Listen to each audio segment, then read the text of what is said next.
I'm getting a lot of questions about how should I price my government contracting bid. Some of you are overpricing, other are underpricing, and it's an issue either way.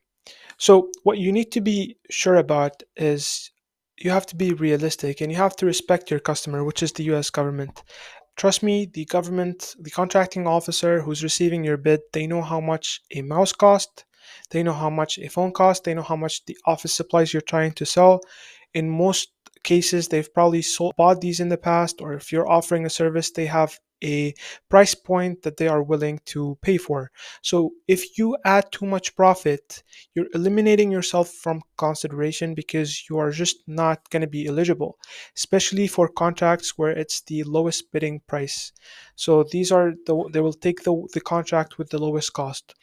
So you can't be adding too much profit. Obviously, you're gonna profit, but if you are setting unrealistic expectation because you're watching a lot of content on YouTube and seeing people they've won their 100,000, 1 million, and whatnot, and you're thinking, oh, the government doesn't know, I can just sell them a mouse for $100. That's not going to be the case. You're going to have to be very strategic with how you set your prices. But how can you position yourself and your business to actually increase your chances of one winning and two actually making a significant profit margin? Well, you do that by strategically choosing the opportunity you bid for. So if you bid for opportunities that require a lot of cash upfront, you're eliminating a lot of competition because most people or a lot of businesses they don't have that, so they can't bid on these contracts. The second thing is if you bid on overseas contracts, a lot of businesses they just ignore that. And also overseas companies, they do not know about the bidding process in most cases. So let's say the embassy in Argentina, businesses in Argentina, they're not going to be on SAM.gov looking for government contracts. So your business can be proactive and actually go and find subcontractor and submit bids for these.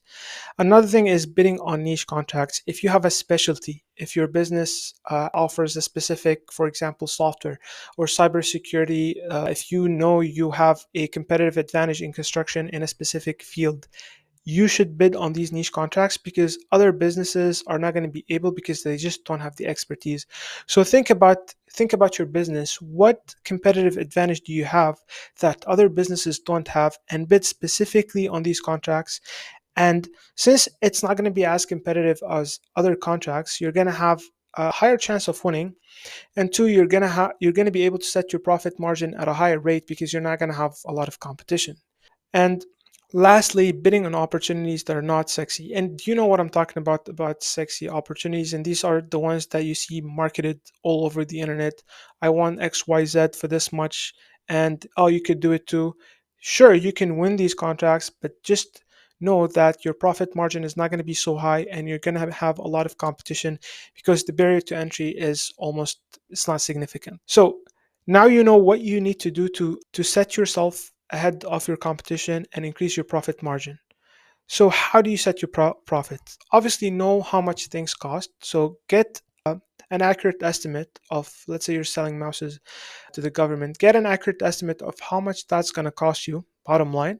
And then you want to set your price so you're competitive, you're making money, but it's not too high and not too low. So you are making money, but at the same time, you're not making a lot of money where other businesses are setting a better price and they're competing with you and they're winning because they're offering a better price. So again, you have to be very strategic. You have to make your money but at the same time remain competitive. So rule of thumb is 5 to 20% profit margin, and that's a huge range, and you decide how much the profit margin should be. And the way you do this is you make a calculated guess. So one, you have to know how competitive the opportunity is. Two, so based on that, you can know if it's not too competitive, then you know you can set a higher price profit margin.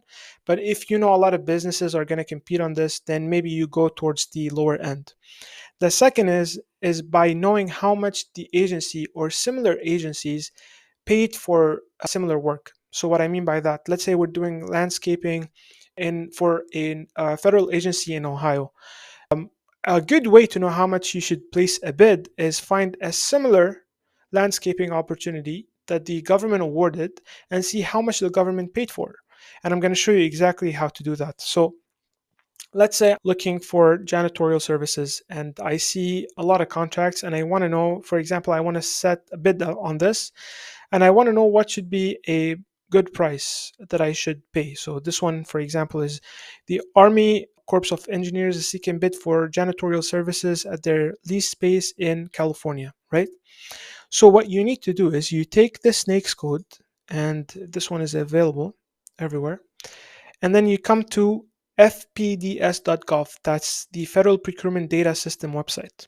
It's not the best website to navigate, but I'm going to show you exactly what you need to do. So you type in whatever here. I don't think it matters because I'm going to show you what you need to do. You want to come here, and then you want to select advanced search. You want to click on add, and then you want to choose NAICS.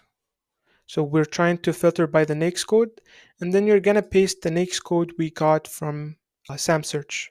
So you see the NAICS code, this is the one, or if it's in the AI generated summary, then you can see it here. So what we're doing here is we're filtering, as you can see here, we're filtering by, let me just remove the stuff in the past. We're filtering by contracts specifically in the janitorial services field. So as you can see, we're getting all of this NAICS code janitorial services for each one of them. And then we're getting awarded data for businesses that won something similar in the past. But as you can see, a lot of these are in October 2001. We want things that are recent. So you come here to the right, and then you choose sort order descending, and then you choose date signed. So we're going to wait for this to load. And as you can see here, we're getting recent contracts. So this one was signed in March 26, 2025. That was yesterday. And then you want to see how much things were awarded for. So this one is janitorial services, and it was awarded for $67,000. You have to click on each one of these, right? And you want to scroll down, and in most cases they would have description of the requirements here. So you would want to know what they actually did for the government. You know it's janitorial services, but you want to know what they did. So in most cases they would have description here in the description of requirements. And as you said, as I said, you can also see details about the business that won this. So if you want to work with them, you would have their details. As you can see, you're going to have their legal business name, their cage code, their address, and their phone number. So you can go ahead and contact them if you would like to. But this way, I can strategically know how much I should place my bid. I would find something relevant and similar to what I'm trying to bid on. So this one, for example, and based on that, I'm gonna set my price. So it's very important that if you do your research, you increase your chances of winning a contract, because simply you know the sweet spot for the government or the agency of how much you should price the service or the product you're selling such that you're competitive, but at the same time you make profit. Make no mistake, the agency knows you're making profit and they want you to make profit, but as long as your price is competitive. So again, I'm gonna hammer more on this. Not too high, not too low. You want to make profit while remaining competitive.